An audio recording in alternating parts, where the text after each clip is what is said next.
Happiness and duty. Happiness is the ultimate something that everybody wants. Everyone pursues happiness. And duty is something which we have to perform to meet our obligations. Both happiness and duty are interrelated. Authors and thinkers claim that happiness is a choice. Anyone who wants to be happy can be thus. According to psychologists, the experience of joy, contentment, or positive well being combined with a sense that one is feeling significant, meaningful, and worthwhile is happiness. Duty is something that you are expected to do as a moral, ethical, and legal obligation. I like to deal with the subject in the following manner: advantages of being happy and the hazards of being sad. Then I'll talk about situations remain the same, good or bad, as you wanted, or totally against your wishes, but it is your response which makes you happy or bring sadness and removes all joy. Situations are not in your control, but your response to these situations is definitely within your control. Then I'll talk about the British author R.L. Stevenson, whatever he said. He said, there is no duty we underrate so much as our duty to being happy. What happens when you consider that it is your duty to be happy? Age remains no bar. It is no bar for pursuit of happiness. Everyone in his or her life pursues various objectives and goals with the ultimate objective of achieving peace and happiness. Pursuit of happiness, these words initially were used by US President Jefferson Davis. Subsequently, they were made popular by Martin Luther King in his famous speech, I Have a Dream. No doubt, everyone has a right to pursue happiness in whichever way the person likes. However, very often we are so much involved in daily routine that we are carried away by the string of events. In the process, we lose focus on what we are trying to achieve. It will be a good exercise for each one of us to reflect on these words and work out and define what is happiness and how you plan to pursue your happiness. Firstly, we must understand that happiness is not just momentary pleasure of life. I do not say pleasures of life should not be there, but that these should be only a part of our larger plan, which should be to address some of all related features of happiness. The following aspects are of immense importance. Your attitude to life. One must have a positive attitude. Life is full of ups and downs.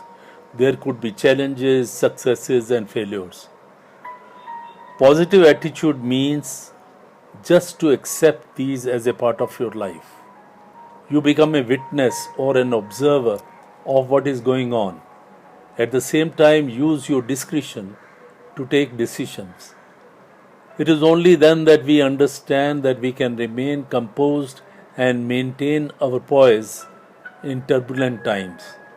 In fact, it is necessary to maintain our poise even in the happier times. None of the two situations last forever. Like every night is followed by the day, every day is also followed by the night. But in life, it may not be in the same order.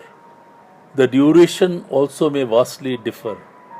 So that's the difference between life and theory. Importance of your goals. In order that you pursue your happiness, you must define your goals all in the following aspects. Health goals. Good mental and physical health are importantly understood by people who love happiness. Doing what is necessary to keep good health is everyone's duty. Regular exercise, following proper food routine, and maintaining positive attitude can ensure that you are moving towards your health goals from day to day.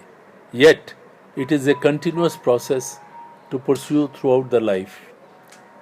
Career and financial goals.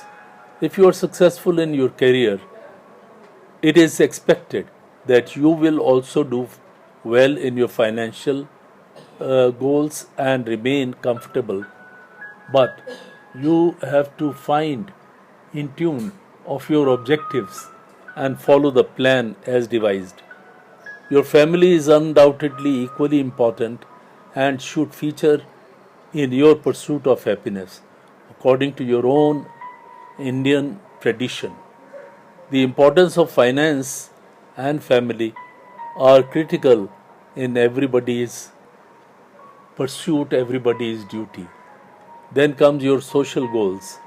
What we do around in the society, what we want to contribute to the society, and what we actually do determines how successful we are in the following of our social goals. Here again, you need to define and then follow your plan of action. The amount of success you achieve in your social goals will add up in your happiness. It will also determine how society perceives and respects you. In other words, it means your reputation is reflected by what and how you contribute to the society. For leading a fuller, complete life, you must pursue some hobbies, at least one. It could be music, it could be painting, it could be some sport, could also be traveling, writing, etc. But the important thing is that you should have at least one hobby on which you are able to spend some time. It must not be for the namesake. Last but not the least, your spiritual goals. They are also important. We all know that nobody has to stay here forever. Sooner or later, we must depart. We don't know where. This uncertainty needs your spiritual pursuit. Whichever religion you may follow, you must define your spiritual goals.